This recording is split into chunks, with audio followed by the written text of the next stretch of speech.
جب اللہ کے رسول نے اللہ کا پیغام دنیا کو سنایا کہ اللہ کے سوا کوئی عبادت کے قابل نہیں اور میں محمد اللہ کا رسول ہوں، تو مکے والے اللہ کے رسول کی توہین کرنے لگے۔ کوئی پتھر مارنے لگا، کوئی جادوگر کہنے لگا۔ اللہ کے رسول اللہ کے دین کے لیے ہر دکھ تکلیف برداشت کر کے دین کی تبلیغ کر ہی رہے تھے کہ ایک دن آپ نے دیکھا ایک بوڑھی عورت اپنے سر پہ بڑی مشکل سے سامان اٹھا کے مکے سے باہر جا رہی تھی۔ آپ صلی اللہ علیہ وآلہ وسلم اس بوڑھی عورت کے قریب گئے اور فرمانے لگے، اے عورت، یہ سامان تو بہت بھاری ہے اور تم بوڑھی ہو چکی ہو، اگر تمہیں اعتراض نہ ہو تو تمہارا سامان اٹھا کے تمہاری منزل تک پہنچاؤں۔ وہ بوڑھی عورت مسکرا کے کہنے لگی، اے نوجوان، اس سے بہتر اور کیا ہوگا۔ اللہ کے رسول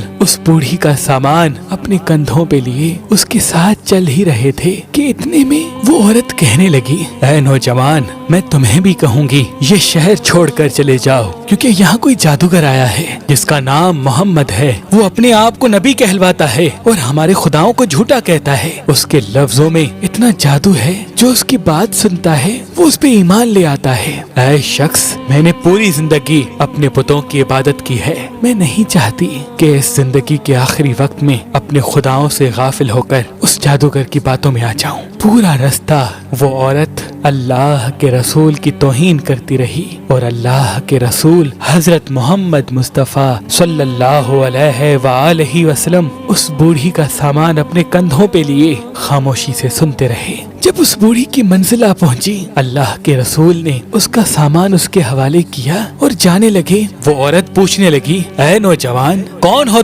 تم نے اپنا نام تو بتایا ہی نہیں۔ اللہ کے رسول نے فرمایا، پورا رستہ جس محمد کی تم توہین کر رہی تھی وہ محمد رسول اللہ میں ہوں۔ اس بوڑھی نے جیسے ہی آپ کے چہرے کا نور اور اخلاق کو دیکھا، وہ قدموں پہ گر گئی اور رو کے کہنے لگی، میں نے اپنی پوری زندگی میں آپ جیسا شریف اور نیک انسان نہیں دیکھا۔ آپ کے چہرے کا نور بتاتا ہے، آپ کا اخلاق یہ گواہی دیتا ہے کہ آپ کبھی جھوٹ نہیں کہیں گے۔ اگر آپ یہ فرما رہے ہیں کہ آپ اللہ کے رسول ہیں تو یقیناً یہ سچ ہوگا، مجھے معاف کیجیے گا۔ اور اسی وقت وہ عورت آپ کی نبوت کی گواہی دے کر کلمہ پڑھ کر مسلمان بن گئی اور واپس مکے میں آ کر رہنے لگی۔ یہ ہے رسول اللہ کا اخلاق، یہ ہے آپ کی سیرت کہ دشمن بھی آپ کو دیکھ کر آپ کی نبوت، آپ کی صداقت اور آپ کی شرافت کی گواہی دینے لگتے تھے۔ اللہ پاک ہم سب مسلمانوں کو یہ ہدایت دے کہ ہم بھی اپنے اخلاق کو اتنا اچھا بنائیں کہ ہر غیر مسلم